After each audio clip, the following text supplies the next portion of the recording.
그대, 늙어가는 것이 아니라 익어가는 것이다. 최근 감명 깊게 봤던 책인데요. 세상 누구에게나 공평하게 주어지는 것이 뭐가 있을까요? 바로 시간이죠. 시간은 누구에게나 공평하다고들 말합니다. 하지만 사람마다 같은 시간을 어떻게 보내느냐에 따라 결과는 천차만별인데요. 이런 말이 당장은 와닿지 않는 분들도 계시겠지만 5년, 10년 전을 생각해 보세요. 거울에 비친 지금의 내 모습과는 확연한 차이가 있다라고 생각하실 겁니다. 물론 누구나 알듯이 시간은 잡을 수도 거스를 수도 없습니다. 그렇다면 어떻게 해야 할까요? 바로 건강하게 늙고 노화의 속도를 늦추는 것이 중요합니다. 시간을 붙잡지는 못해도 건강하게 늙고 싶다면, 그리고 건강하게 늙고 노화 속도를 늦출 수 있는 방법이 있다면 무엇이 있을까요? 그래서 준비했습니다. 오늘은 건강하게 늙는 실천 방법과 노화에 좋은 음식, 그리고 미국 스탠퍼드 대학 교수님이 꽂은 오래 살 수 있는 처방전 정보까지 모두 소개해 드리겠습니다. 자, 그럼 시작합니다.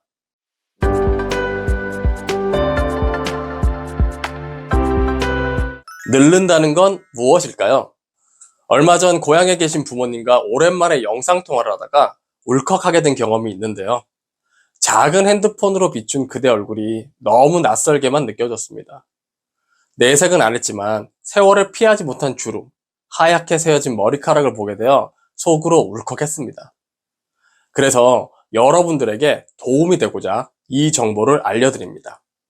시간은 붙잡지 못해도 건강하게 늙고 싶다면 꼭 실천하세요. 첫 번째 실천은 식물성 식단 섭취하기입니다. 전 세계에서 가장 많이 연구된 식단 중 하나가 지중해식 식단이라는 거 알고 계신가요? 유럽 지중해 바다 주변 국가에 거주하는 사람들의 식생활 패턴을 연구한 건데요. 식물성 식품을 더 많이 섭취하면 노화를 늦추는 건 물론이고요. 여러 만성질환 발병률까지 낮출 수 있다고 합니다.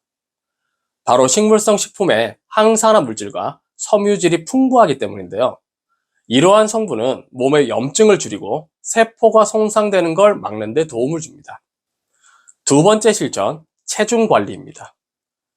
조금은 뻔하게 느끼실 수도 있는 두 번째 실천인데요.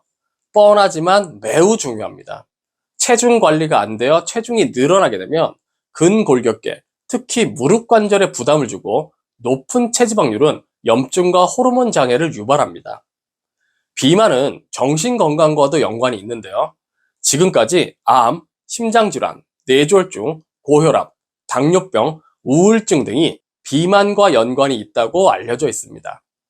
한국인 기준으로 허리둘레가 남자는 90cm, 35.4인치, 여자는 85cm, 33.3인치 이상인 경우 비만이라고 볼 수 있으니 이런 분들은 철저한 관리가 필요합니다. 세 번째 실천, 규칙적인 운동입니다.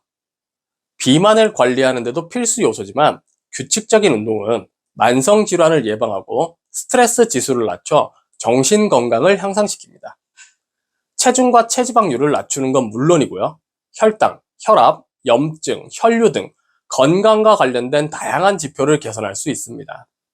다만 운동을 할 때 평소 몸을 안 쓰던 사람이 무리하게 운동을 하면 심장에 무리를 줄 수 있으니 힘에 부치는 분들은 엘리베이터 대신 계단을 이용하시고 가까운 거리는 대중교통을 이용하는 등 일상생활 속에서 활동량을 늘리는 순서로 운동의 강도를 늘리는 걸 추천드립니다. 네 번째 실천, 사회적 연결입니다. 조금은 생소한 말로 들릴 수 있죠. 쉽게 말해 사람들과의 소통입니다. 지난 10년간 가장 중요한 발견 중 하나가 정신건강의 중요성인데요. 사회적으로 고립된 사람들의 조기 사망 위험은 그렇지 않은 사람에 비해 훨씬 높다는 연구 결과가 있습니다. 외로움을 겪는 사람은 특히 심장질환, 뇌졸중, 치매, 우울증의 위험이 높다고 하니 외로움을 예방하기 위해 소중한 주변분들을 자주 만나는 걸 추천드립니다. 앞에서 알려드린 실천 방법과 함께 우리 평소 식습관이 매우 중요한데요. 저도 요새 명절을 지내고 나니 몸이 부쩍 무거워진 느낌을 받습니다.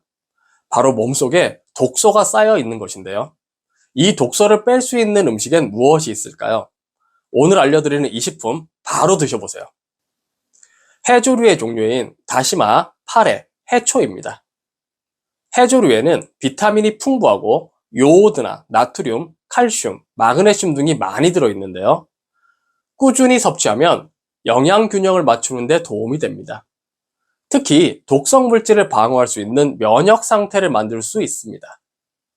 다시마나 갈색 해조류는 독성 물질 방어에 뛰어나고, 붉은색을 띠는 해조류는 플루토늄을, 녹색을 띠는 이끼와 해초는 세슘이라는 물질을 방어하는 데 도움이 됩니다. 그리고 파래에 풍부한 알긴산 나트륨은 방사선 독성 물질인 스트론튬을 소화기관에서 효과적으로 차단해 중금속 배출에도 탁월하다고 하니 꾸준히 해조류를 드시는 걸 추천드립니다. 다음으로는 현미입니다.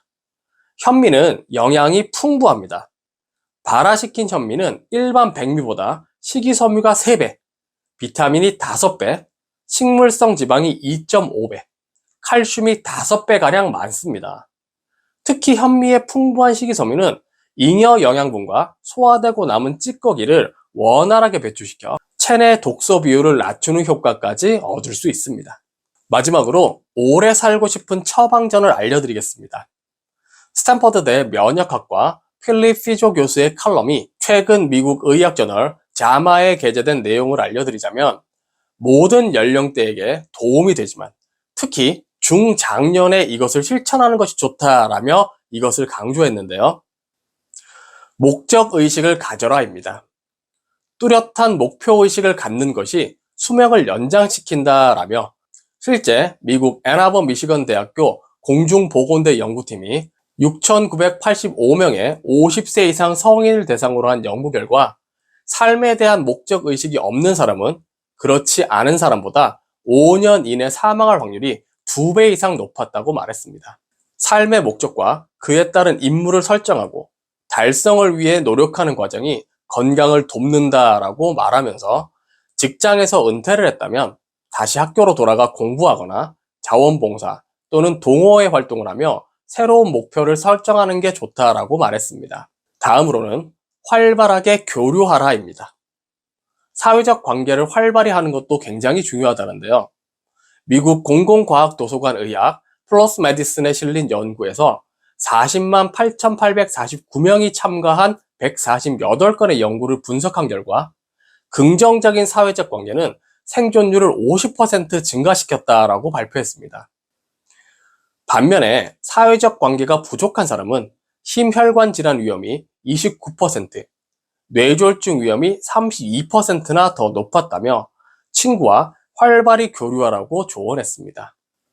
오늘은 거스를 수 없는 노화, 잡지 못하는 시간에 대해 알려드렸습니다. 오늘은 평소와 같이 좋은 음식, 위험한 질병에 대해 말씀드린 건 아니었습니다. 하지만 우리가 쉽게 놓치는 습관과 실천을 알려드린 이유가 있는데요. 저희 구독자 여러분들의 평균 나이를 조사해 봤을 때 이러한 정보는 정말 도움이 되겠다 싶어 이 영상을 만들게 되었습니다. 그러니 오늘 한국인의 건강에서 알려드리는 정보 꼭 실천해 보시고 100세까지 건강한 삶을 유지하시길 바라겠습니다. 자, 그럼 이상으로 한국인의 건강 채널이었고요. 오늘도 도움이 되셨다면 주변 소중한 분들과 공유해 주시고 구독과 좋아요도 같이 눌러주세요. 다음 시간에는 더 유익한 정보 가지고 오도록 하겠습니다. 감사합니다.